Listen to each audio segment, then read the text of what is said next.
So, hello there, and welcome back to yet another Night of the Movies podcast. And in these podcasts, I talk all things movies and TV, and whatever I want, whenever I want. And in today's podcast, I'm reviewing the new DC superhero movie, Blue Beetle. But before I do that, I should say what stays out of every podcast I do, which is, if you are watching this podcast on YouTube, hello to my viewers. But you prefer to listen to your podcasts, well, guess what? You can with this one too at Night of the Movies on Spotify. And if you are already listening to this podcast on Spotify, hello there to podcast listeners, then you can also check the podcast out visually on my YouTube channel and Night of the Movies on that platform as well. Likewise, wherever you may be watching or listening to the podcast, don't forget to like and subscribe if you enjoy the podcast, of course. And leave me some feedback on things to improve on in future podcasts, because there's always things to improve on, and feedback is, as ever, much appreciated. So, let's get into it. Blue Beetle. I'm a bit late to the party on reviewing this because I was quite busy last week. I was actually away on holiday, and now I am back, and I finally got around to watching this film. And if you don't know already, Blue Beetle is the new DC superhero movie. It fits into the same world as Shazam, Black Adam, Batman v Superman, Man of Steel, Birds of Prey, the Suicide Squad films, both Wonder Woman movies, and plenty of films that are part of the ongoing but soon to be ending DC universe. Although, yes, it fits into the same world as those movies I just mentioned, but there's barely any reference to those other films, and the references in this movie to those other films are mainly just to the characters, if you get what I mean. There's references to Batman in there. I think, if I remember correctly, there's a reference to The Flash, but it's not a reference to what happened in those movies, so we don't need to watch any of the previous DC films to understand what's going on in this one. And basically, Blue Beetle follows the story of this young adult who accidentally gets in touch with this unearthly scarab beetle that transforms him into Blue Beetle, whilst at the same time, this affects his family, who are also thrown into the mix. And there's this organisation led by Susan Sarandon's villain, who is going after the Blue Beetle because they want it for their own greed. It's something like that. And that is my plot synopsis for Blue Beetle. And honestly, I enjoyed this film. I liked it. It's not great. It's really not anything to write home about. But I was entertained by this film. And the reason I was because the action was shot well. I believed in the family dynamic. I enjoyed the family in this film. And all the performances from all the people involved in this movie felt like they were invested in what they were doing. They all felt like they were invested into this film, into production, which you don't always get with a lot of comic book films. Especially recently, there's been a lot of superhero movies and comic book films and whatnot, where you're watching and going, yeah, I'm sorry, but these actors are clearly not invested in what they're doing. But everybody on screen in this film looked like they were into the film, into what they were doing, and engaged and just having a lot of fun. And, you know, that came across on the screen. There was a great energy with this movie, which, for me, made it entertaining. Now, the film has this huge plethora of problems. This film has so many problems, which, you know, I mean, the film doesn't really make sense whatsoever. It doesn't really hold together. It's got a contrived plot on another level. Like, there are moments in the movie where characters can do things and there's no explanation how. Like, I'm not going to go into details in case you're watching this video and haven't seen Blue Beetle yet and you decided about seeing it but you haven't got around seeing it. You know, I'm not going to go with spoilers. But there's one moment in the film where a character can just fly a spaceship. And, well, it's a kind of spaceship anyway. I think, yeah, it is a spaceship. Well, it's, you know, it can fly this superhero ship. One of these characters can fly this ship, but has had no experience in doing so whatsoever beforehand. And there's another moment in the film where we find out, and this isn't a spoiler because it was revealed in the second trailer for this movie. I remember watching the second trailer in the cinema and seeing this moment in the second trailer.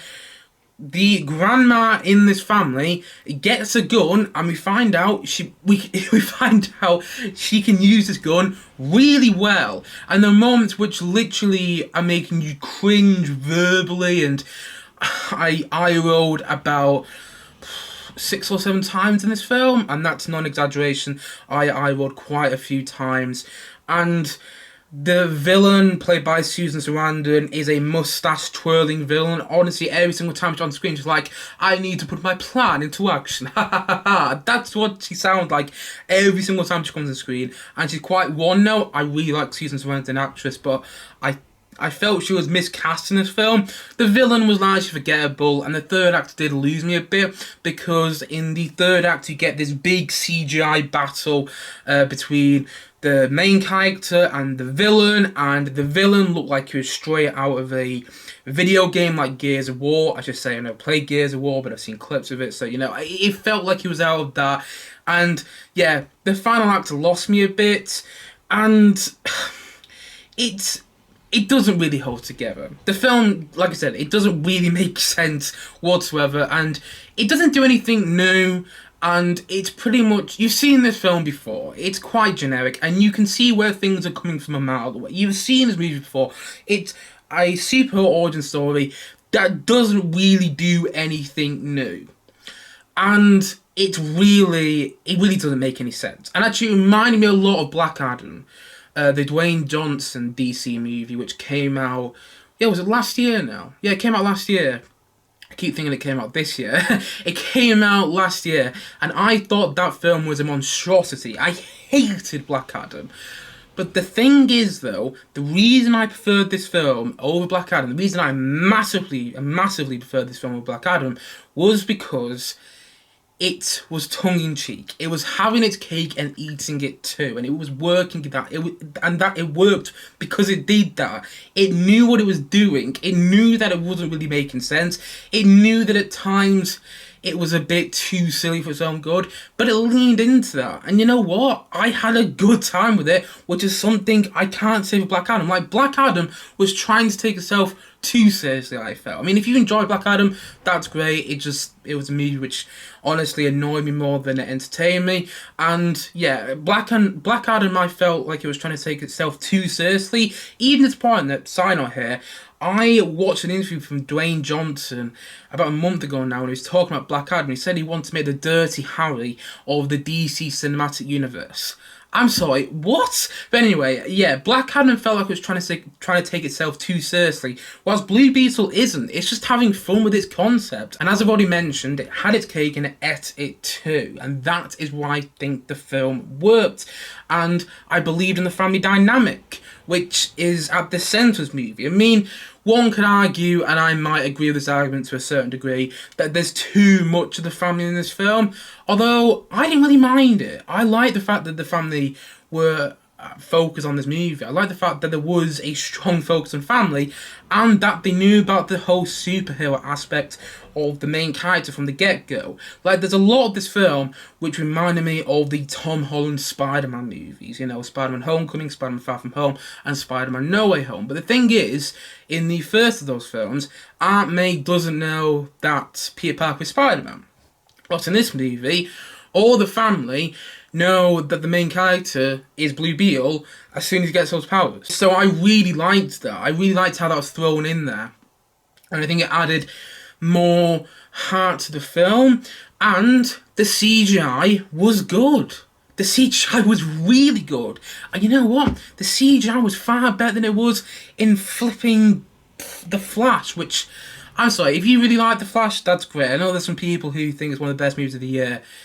One of my closest friends included, but The Flash for me just fell short on so many levels. There are parts of The Flash which I like, but I think it was a film with more missed opportunities than taken opportunities, if you get what I mean. I'm not even sure that makes sense, but the part the thing is, The Flash had a lot of big problems, and one of the big problems with The Flash was its CGI, which was surprisingly poor, especially if you look at the budget for The Flash. Like, The Flash had a $250 million budget from what I'm hearing, and it might even be up to $300 million budget because they did, like, major reshoots on that film.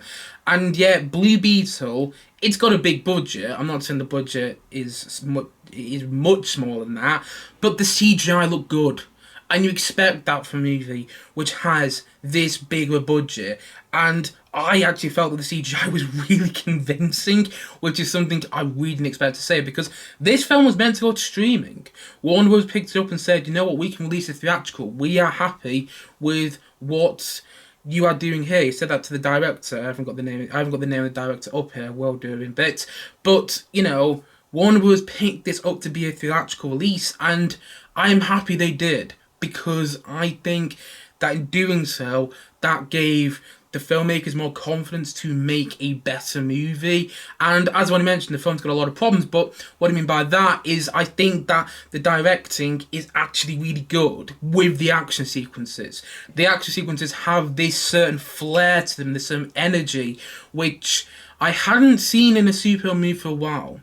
And the CGI was also really good, and again, I think a lot of that was down to the fact that this film got a theatrical release, and I think that, what's his name, have got it up here now, Angel Manuel Soto, I'm not pronouncing the director's name wrong, and apologies if I am, but I think he did a good job realising his vision for this film, because this film did feel like it had a sense of authorship. I mean, I said it was a bit generic, but I said it was a bit generic early on in this review. I said this film was a bit generic early on in this podcast, but the reason I said that was I felt the story was a bit generic. Like, I could see where a lot of the stories come from a mile away. It's predictable with a capital P, but the directing is a thing that actually made me go, oh, this guy, he's trying to realise a vision with this film. It felt like director had a vision with this movie, which you don't always get in a lot of superhero movies nowadays as well. You know, it felt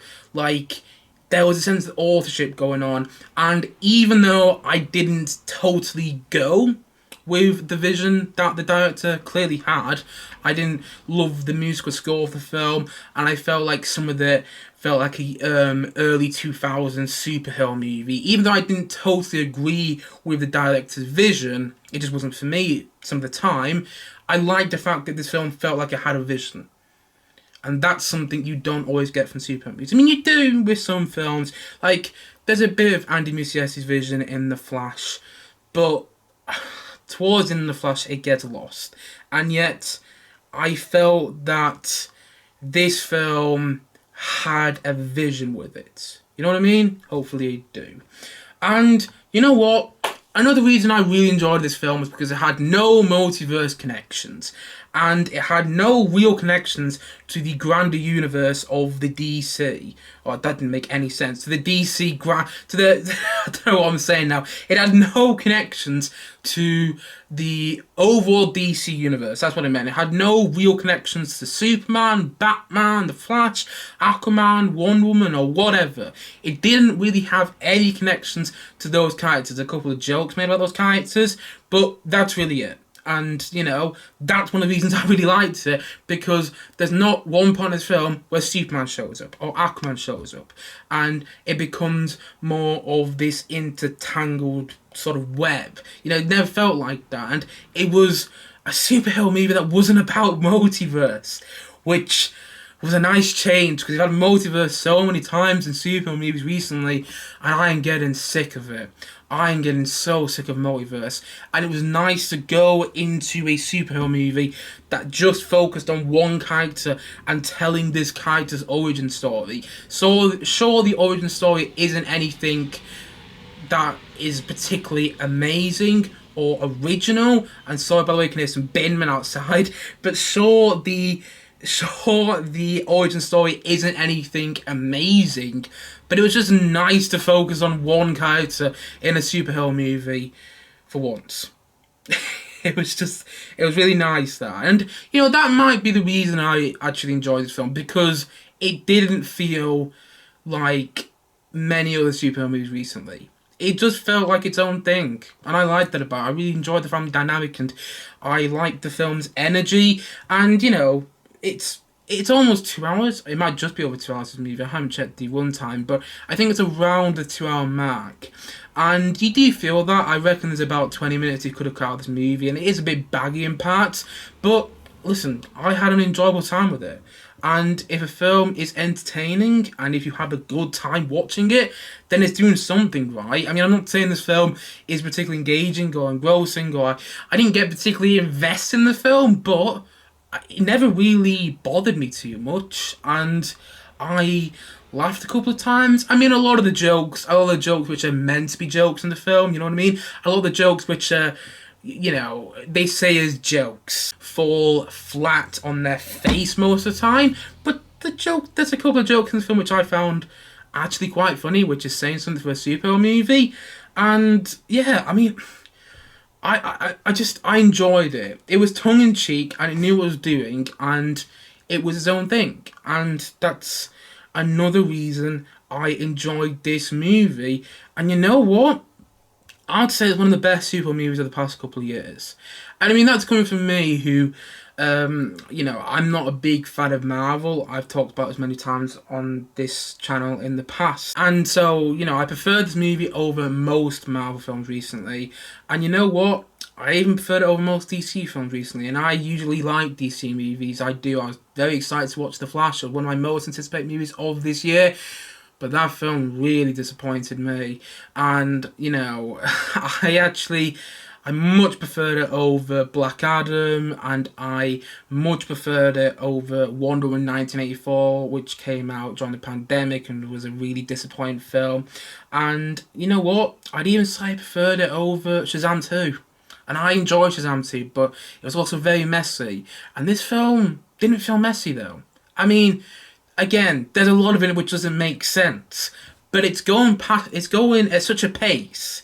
The film is going at such a pace that even though it doesn't really make sense, it doesn't really matter. You know what I mean? I don't know. Maybe you do, maybe you don't. I'm not sure how much of this review has made sense, but the point I am making is that I enjoyed this film. I had a good time with it. I like the family dynamic. I like the energy of the film.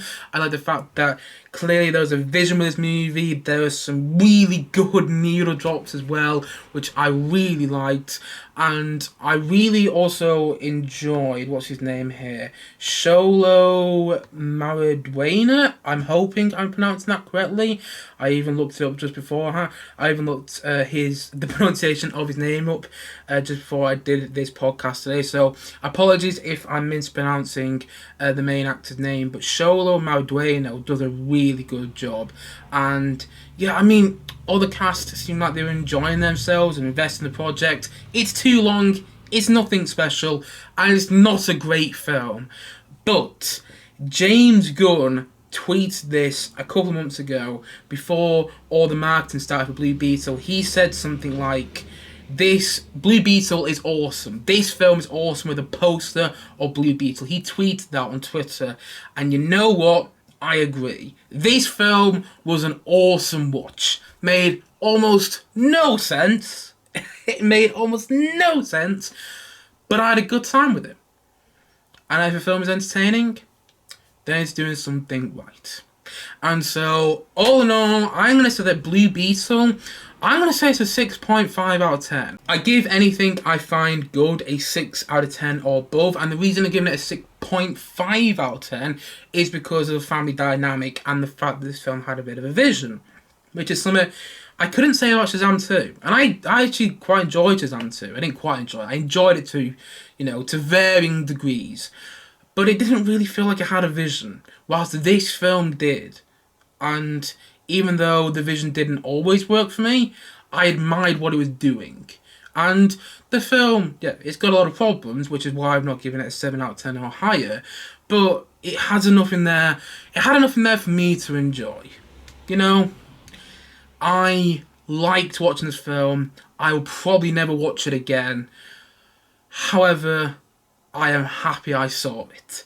And I feel very similar about this film as James Gunn seems to. It's an awesome movie. I don't really use the word awesome to describe films, but you know what?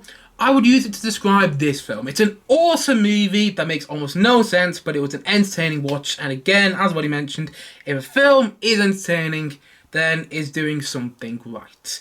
And so, as what he mentioned, and as what he said, I am going to say that Blue Beetle is a 6.5 out of 10 from me.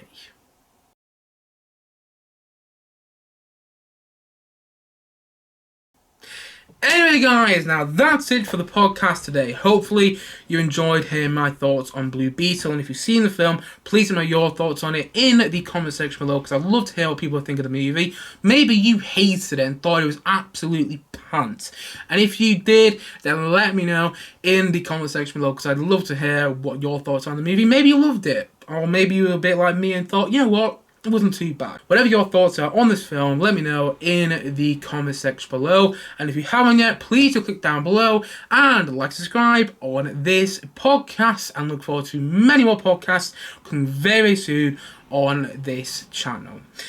Thank you as always for watching or listening. And I will see you guys again soon. But bye for now. Bye.